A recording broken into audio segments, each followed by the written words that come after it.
আসসালামু আলাইকুম গাইস, সবাই কেমন আছেন? আজকে অনেক ভালো একটা জায়গায় আসছি, সুন্দর একটা জায়গায় আসছি। জাপান আসার পরে দীর্ঘ 7 মাস শুধু বিল্ডিং বিল্ডিং দালান কোঠা এগুলো দেখতে দেখতে দেখতে আর ভালো লাগতেছে না। আজকে এমন একটা জায়গায় আসছি, এমন একটা পরিবেশে আসছি, সুন্দর একটা গ্রাম্য পরিবেশ মতো লাগতেছে, যে মনে হচ্ছে আমি বাংলাদেশে আছি।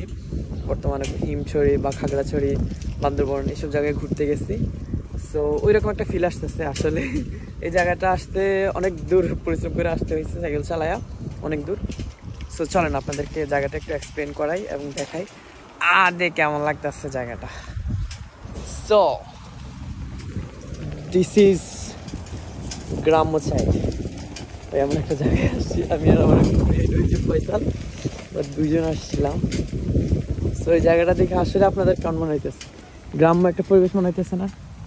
যেমন একটা গ্রাম, একটা ঘন জঙ্গল, এরকম মনে হইতেছে না? জাপানে এতটুকু পাওয়াই অনেক কিছু, অনেক অনেক কিছু। যে এতটুকু পাওয়াই, যে এতটুকু পাইছে এটাই অনেক কিছু জাপানে।